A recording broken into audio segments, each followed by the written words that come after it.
Jest pewien koncept magisterek europejskich, w ramach których możesz studiować na co najmniej 2 europejskich uczelniach. Nie jest to natomiast w formie wymiany, tylko już takiego całościowego programu magisterii. Co więcej, istnieje możliwość uzyskania stypendium na cały okres studiów. Programy te są zgromadzone pod parasolką Erasmus Mundus. Dzisiaj mamy możliwość porozmawiania z moją znajomą, Danusią, która jest nie tylko studentką, ale także i stypendystką programu Erasmus Mundus. Naszą rozmowę podzieliliśmy na 2 części. W pierwszej porozmawiamy bardziej o technicznych elementach, o procesie rekrutacji na program i stypendium Erasmus Mundus. Natomiast w drugiej części poznamy trochę więcej z historii Danusi, także rady dla potencjalnych studentów i stypendystów tego programu. Dla kontekstu ja także aplikowałam na ten program studiów magisterskich, dlatego uczestniczę w rozmowie, natomiast ostatecznie wylądowałam na innych studiach magisterskich, jednak dzielę się także swoimi doświadczeniami.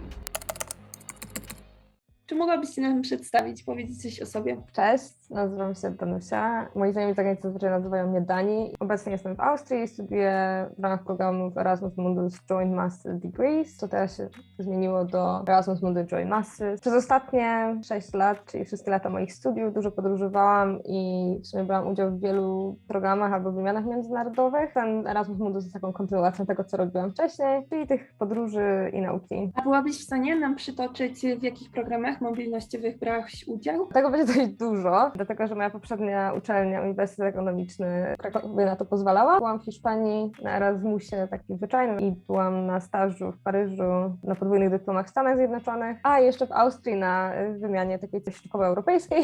A teraz właśnie jestem na 2-letnim programie magisterskim. Czym jest właściwie Erasmus Mundus Joint Master? To są programy magisterek europejskich, które w zamierzeniu trwają 2 lata i są przeprowadzone na co najmniej 2 uczelniach, ale nie jest to zasada. Niektóre są przeprowadzone na 4 uczelniach, niektóre to na przykład 3 uczelnie i staż gdzieś, albo właśnie 2 uczelnie, jakiś research. Jest dużo różnych opcji i tak naprawdę wszystko zależy od tego, który z tych programów nas interesuje. Generalnie jeżeli chodzi o Erasmusy Mundusy, tych programów jest 163 obecnie. Część jest jakby STEM, część jest właśnie w naukach społecznych, zdarzają się ekonomiczne, zdarzają się chemiczne, zdarza się nauka o winie, choreografii, tańcu, literaturze, wszystkim praktycznie. Każdy może sobie znaleźć coś, co go interesuje. Kraje generalnie, jakie są dostępne, to te uczelnie znajdują się w większości krajów europejskich, często też w krajach jakby Partnerstwa Wschodniego, często na Bałkanach, jakby to nie do końca jest limitowane do tych 27 państw członkowskich Unii Europejskiej. Ten drugi program, na który się dostałam, na przykład rozgrywałby się między Szkocją, Estonią i Gruzją. Mój obecny właśnie dział się między Anglią, Austrią i Stanami Zjednoczonymi. Początkowo chciałam zaaplikować do Nowej Zelandii na ten 3. semestr, ponieważ mój program pozwala wyjechać też na 3. semestr do Nowej Zelandii, RPA, Indii, Chin, Kanady, Australii, Kamerunu i Etiopii. To był rok 2021, kiedy jeszcze wszystko było raczej pozamykane, w związku z czym pojechałam do Stanów. Z racji tego, że to się nazywa Erasmus Mundus Joint Master, ja się spotkałam z tym, że ludzie czasami mylą ten program z Erasmusem podczas studiów. Czy mogłabyś nam wytłumaczyć główne różnice między Erasmus Mundus Joint Master a wymianą Erasmus? Ta różnica jest w sumie prosta, dlatego że programy Erasmus Plus trwają czasami pół roku, czasami rok, ale jakby wyjeżdżamy z naszej rodzimej uczelni i możemy pojechać na semestralnego albo rocznego Erasmusa gdzieś, często również ze stypendium, a w przypadku Erasmusów Mundusów jakby od razu aplikujemy na zintegrowany program, od razu wiemy, przynajmniej w momencie, w którym się dostaniemy, na jakie uczelnie pojedziemy, od razu deklarujemy, że będziemy jechali na te 2 uczelnie, przynajmniej 2 uczelnie. No i tak jak wcześniej wspomniałeś, że Erasmus, no to jesteśmy na jakiejś swojej home uniwersytecie i aplikujemy na wymianie, a tutaj w ogóle się zupełnie oddzielnie aplikuje. To nie jest tak, że musisz być studentem jakiejś polskiej uczelni, żeby móc zaaplikować o Erasmus Mundus Joint Master Studies. Jakby jest cała decyzja po prostu podjęta, że gdzieś aplikujemy i tam też są takie jakby uczelnie macierzyste. Na przykład w moim przypadku jest uczelnia w Lipsku, na której nigdy w życiu nie będę studiować, ale ona koordynuje ten projekt. Te Erasmusy Mundusy są organizowane przez konsorcja uczelni i zawsze jest taka jedna uczelnia, która ten cały projekt koordynuje i uczelnie partnerskie, które jakby współpracują przy tym i tą aplikację często wysyła się po prostu do tej uczelni koordynującej. Jak w ogóle dowiedziałaś się o tego rodzaju magisterce? Wydaje mi się, że tutaj też ludzie często mają problem, żeby w ogóle znaleźć informacje na temat jakichś stypendiów. Czy do końca nie pamiętam. Ja od już lat jestem w tej takiej przestrzeni erasmusowej i zawsze mnie to interesowało, gdzie mogę pojechać na wymianę, gdzie mogę zrobić staż, jakie są jeszcze dostępne programy w ramach Erasmusów, więc w jakiś sposób te wszystkie informacje do mnie dotarły, ale myślę, że jeżeli chodzi o mundusy, to tak naprawdę po prostu szukałam magisterek w Polsce i natknęłam się na stronę Uniwersytetu Jagiellońskiego, który jest częścią takiego jednego konsorcjum. Tak zawiodło powiedzmy na tą stronę internetową samej Komisji Europejskiej, która jest koordynatorem tych programów i chyba w taki sposób znalazłam tego mundusa, ale to właściwie może być kłamstwo, może znalazłam go w jakiś inny sposób, a to był po prostu jakiś przypadek późniejszy. Co obecnie studujesz w ramach Erasmusa Mundusa? To ja jestem na programie, który nazywa się Erasmus Mundus Global Studies. Generalnie to jest taki miks nauk społecznych, ekonomii, politologii, socjologii, antropologii, historii, stosunków międzynarodowych. Najłatwiej to chyba porównać tak się do indywidualnych studiów międzyobszarowych, które są dostępne na niektórych polskich uczelniach. No i właśnie teraz kończę tę moją przygodę. Ja studiowałam w Wielkiej Brytanii i Austrii, ale inne dostępne miejsca to były m.in. Polska, Belgia, Niemcy, Dania, plus jeszcze trochę takich uczelni partnerskich, do których można było pojechać na jeden semestr. Ja pojechałam na University of California Santa Barbara, tam spędziłam mój 3. semestr. Więc tak jak wspominałam, to są co najmniej 2 uczelnie, ale może być ich więcej.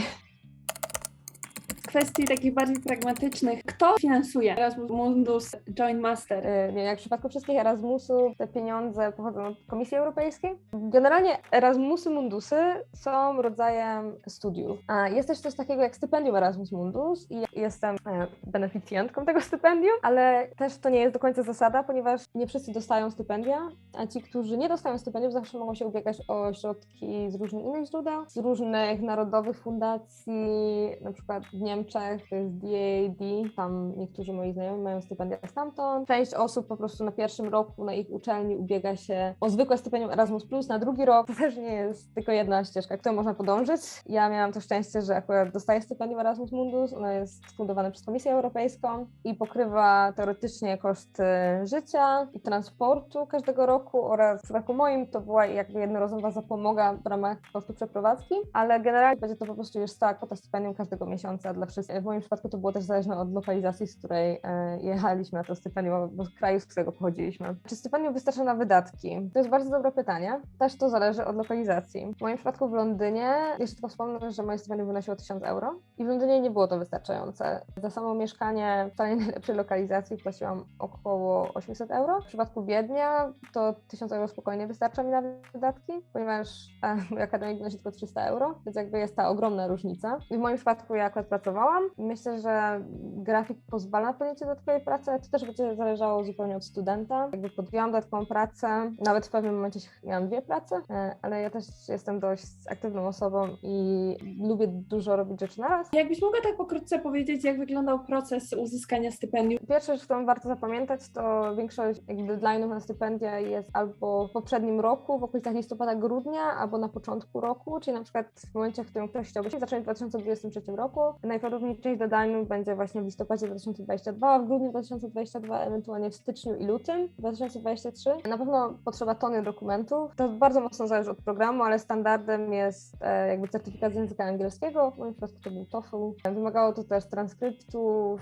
Jeżeli ktoś już skończył studia licencjackie albo nawet magisterskie, wymaga to przesłania dyplomu. Często wymaga to różnych zaświadczeń o innych językach. Oczywiście nasze CV jest ważne, list motywacyjny, często nawet transkrypty z liceum. W przypadku jednego z moich programów, no więc właśnie wszystko często musi być potwierdzone notarialnie, więc polecam zacząć ten proces dość wcześnie. W moim przypadku właśnie obecny program wymagał wysłania wszystkiego w formie papierowej. To powiem Ci, że śmiesznie, bo w tym roku już wszystko jest przez internet. Ale też mi się wydaje, na przykład wszystkie polskie dokumenty miały być przetłumaczone, oni potrzebowali tego transkryptu z liceum. Jedyna rzecz, transkrypt z liceum nie miałam przetłumaczony na język angielski, ale jakby rozważyli. Natomiast wydaje mi się, że to też może być bardziej jak ktoś machnie ręką, a nie zasada, że... A dostałaś waiting list na stypendium czy na program? Na stypendium dostałam waiting list i miałam zadeklarować, czy jeśli nie dostanę stypendium, to czy bym się podjęła. Tak jak zresztą wspomniałaś, że to są tak naprawdę jakby też regularne studia, każda osoba może za nie aplikować, tylko po prostu jeśli chcesz zaaplikować też o szansę zdobycia stypendium, musisz zaaplikować tak naprawdę parę miesięcy wcześniej niż normalny jest deadline. Dajmy na to deadline na normalne studia jest kwiecień, maj i to jest deadline na te studia, ale jeśli chcesz zaaplikować na studia i o stypendium, musisz zaaplikować na przykład nawet tak wcześnie jak listopad czy grudzień. Teraz może fajnie byłoby wspomnieć o listach referencyjnych. Nie wiem, jak ty to zrobiłaś, ale ja jak skończyłam licencjat, miałam kontakty z paroma profesorami. Ja aplikowałam na różne magisterki, nie tylko w ramach Erasmusa Mundus. We wszystkich programach potrzebuje się listów referencyjnych. I ja po prostu najpierw do nich napisałam, to będę aplikować na magisterki i czy wyrażają zgodę, żebym udostępniała ich dane kontaktowe, żeby wystawili mi listy referencyjne i miałam 3 profesorów. Zazwyczaj potrzeba było 1, 2 listu referencyjnego, to w zależności od jak bardzo jakiś program był relevant, to wysyłam informacji. Nie wiem, jak ty to zrobiłaś na przykład. Wydaje mi się, że to też jest ważny punkt. To też wygląda różnie ze względu na programy. Chyba na te 2, które aplikowałam, potrzeba było takiego fizycznego listu referencyjnego, nie tylko kontaktu referencyjnego. To większość teraz było tak, że uczelnie mają systemy swoje. Myślę, że to jest dobra zmiana. Myślę, że to jest dobra zmiana spowodowana COVID-em, bo ja musiałam mieć skany listów referencyjnych napisanych przez moich profesorów i oczywiście w tym wypadku jest to dużo bardziej zajmujące. Oczywiście oni to zawsze proszą o jakiś draft, jak to powinno wyglądać i tak dalej, ale rzeczywiście zajmuje to więcej czasu i trzeba rzeczywiście fizycznie spotkać się z tą osobą, co w 2020-2021 właściwie w sumie było niemożliwe. No i rzeczywiście jest to dużo bardziej stresujące dla osób, które ja aplikując byłam wciąż w trakcie licencjatu. Jakby wtedy wciąż miałam kontakt z tymi profesorami, ale rzeczywiście jak aplikuje się później, no może być trochę ciężej. I MGS, czyli te studia, na których studiuję, wymagały jednej referencji akademickiej, a drugiej profesjonalnej chyba. Musiałam z jakiegoś pracy po prostu mieć referencję. No, więc zasady się zmieniają, jak widać. Tak, bo to ja nie przypominam sobie, żebym musiała jakiekolwiek referencje z pracy mieć. Zasady się zmieniają. Tak retrospektywnie patrząc, masz jakieś może tipy, jeśli chodzi o ten właśnie list motywacyjny i personal statement, bo też w ramach tej aplikacji bardzo często musimy napisać i list motywacyjny i taki personal statement. Ja do tego podeszłam na takiej zasadzie właśnie bycia dość autentycznym. Ja myślę, że moje listy, to będzie śmieszne co powiem, ale że one były dość skromne. Jakby w ogóle nie pokazywałam się jako ekspert na temat właśnie Global Studies powiedzmy, tylko bardziej jako osoba zaciekawiona tematem, która robiła różne rzeczy w tym kierunku, ale jeszcze ma wiele do nauki. To wydaje mi się dość ważne, jeżeli aplikujemy na kolejny program, który ma nas czegoś nauczyć, właśnie ta chęć, właśnie ciekawość i chęć nauki. Myślę, że rzeczywiście pasujący profil, pokazanie swojego doświadczenia zawodowego, ale też dobrze jest zainteresować czytelnika, więc myślę, że anegdotki z życia, ja na przykład miałam to jakieś na pewno śmieszne anegdotki, które teraz z perspektywy czasu myślę, że nie chciałabym czytać tego listu, ale właśnie jakieś śmieszne anegdotki z życia związane właśnie z kierunkiem studiów zawsze się dobrze sprawdzają moim zdaniem. No i taka generalna otwartość. Ja w swoim liście też zapewniłam, że byłam aktywnym studentem w czasie licencjatu i planuję być bardzo aktywna w czasie magisterki, co myślę, że też mogło pomóc, ale musiałabym widzieć, co było w listach, które nie zostały wybrane, albo co było w innych listach, które zostały wybrane, żeby mieć jakieś większe spojrzenie na to. Nie zapomnijcie sprawdzić social mediów Danusi. Ma ona niesamowitą wiedzę na temat programów mobilnościowych, jak już sami pewnie zauważyliście. Sprawdźcie drugą część filmiku, w której Danusia dzieli się swoimi radami i perspektywą. A jeśli chcesz dowiedzieć się więcej na temat tego kanału i tego, kto je tworzy, koniecznie sprawdź trailer tego kanału. I do zobaczenia następnym razem.